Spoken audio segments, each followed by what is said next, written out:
Could you send in the closet man? I asked my secretary. She sighed and I heard her yell for him.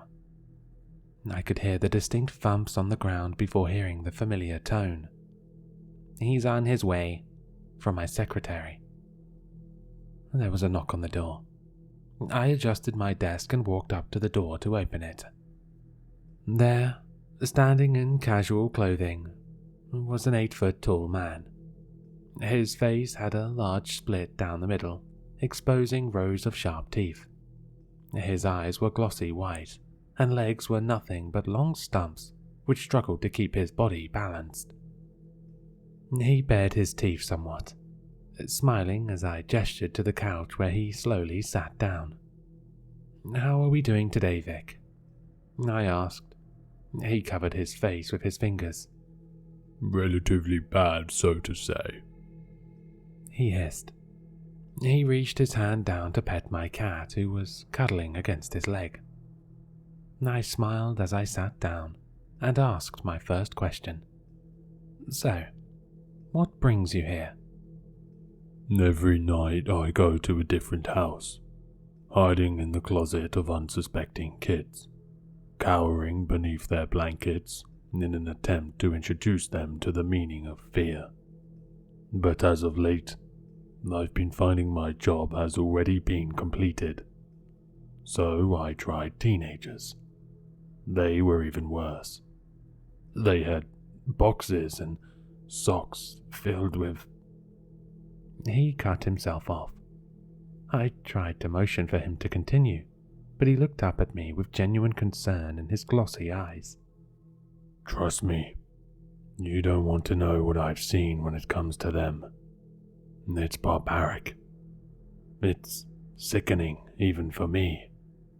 I mean, I don't have a stomach, but it makes me want to throw up."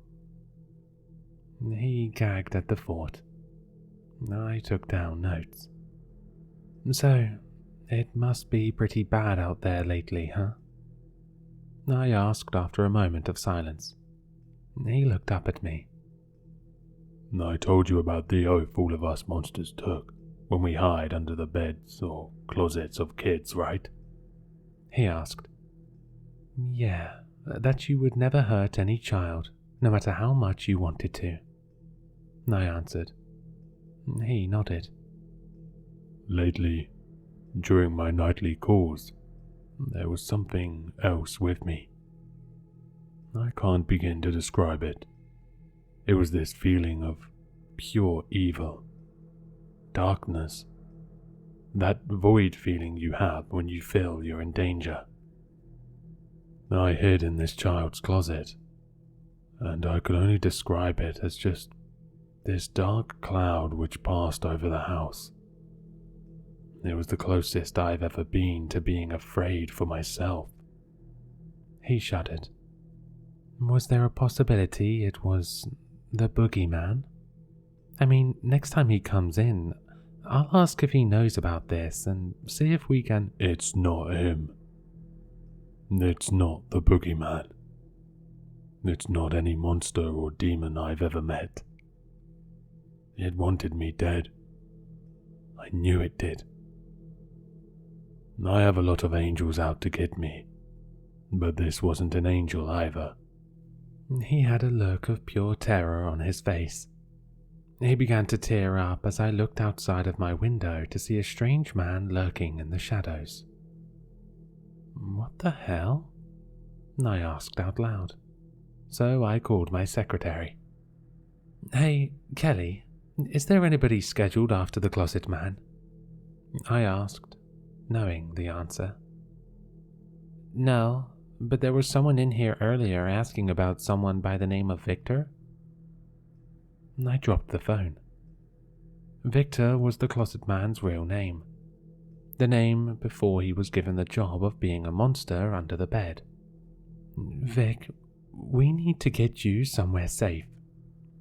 "I don't think you're safe here," I said. He stood up on his stumps and awkwardly walked to the door. "Where do we go?" he asked. I shrugged and we both walked out of the office. He dissipated into smoke and moved along the shadows as I walked out of the office with him, tailing close behind me. The man was standing next to a pole about 100 feet from my car. I began to panic as I rushed into the car. Victor took form in the car again, taking up the entire back seat. I looked in the mirror and sighed with relief. When I turned to the passenger's side, I screamed in terror, as did Victor. The man was standing next to the car, asking me to roll down the window. I was frozen in fear, and I tend to real monsters. This made no sense. Everything I had seen, werewolves, skeletons, ghosts, the literal boogeyman, and yet I trembled in fear of this man. He had a steel grey mustache. His hair was unkempt, looking like it was covered in cornstarch, and he was dressed like a businessman. He gave a warm smile as he reached out for me to shake his hand. My name is Timio. I just wanted to touch base with you. He smiled. Victor gave me a nod before I opened the door for this strange man. Do you know who I am? He asked. I shook my head no. Typical. Nobody knows me anymore. They rely on your monsters. Ghost stories by the campfire to tell the stories of beings beyond your comprehension. He sighed. I gripped the steering wheel with all the strength in my body, trying to comfort myself.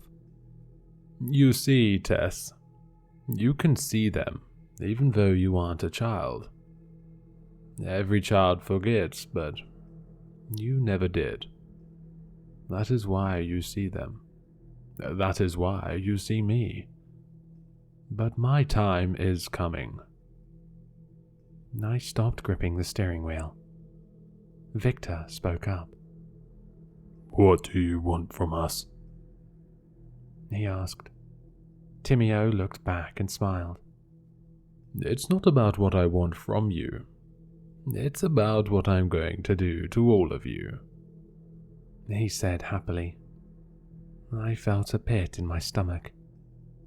This man was giving off the energy of pure evil in physical form.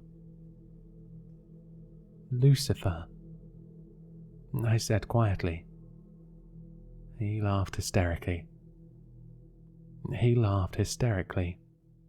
Almost like a madman. Trust me, he wishes he was me. He wishes he had the guts to do what I'm capable of doing. Which is? He cleared his throat. Killing the monsters, of course. Introducing a new way of making them fear. Sending a message that monsters are monsters.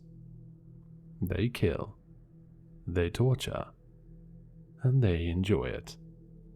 I tried to grab Timio, but immediately he turned around and stabbed Victor in the face with an ornamental dagger. No, I screamed. He smiled as he opened the door. My time has come. It's time for humanity to be put back on the food chain, for all of us, he said, before walking away and dissipating into a black cloud of smoke. I removed the blade and threw it out of the window.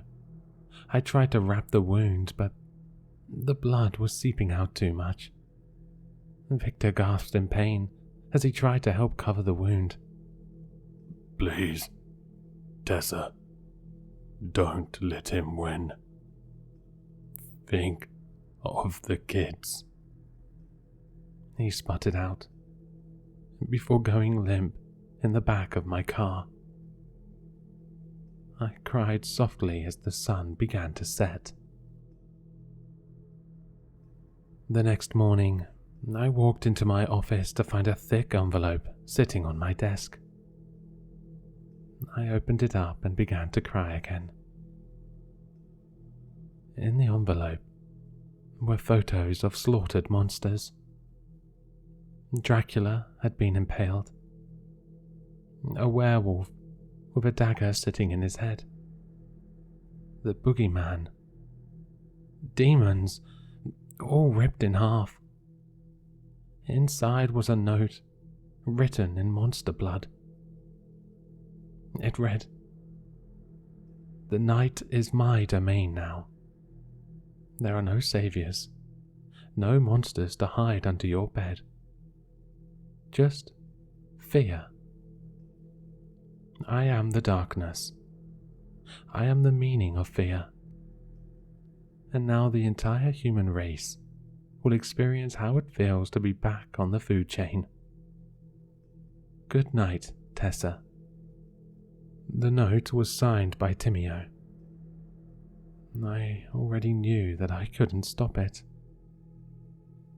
And now, it's out there. Fear.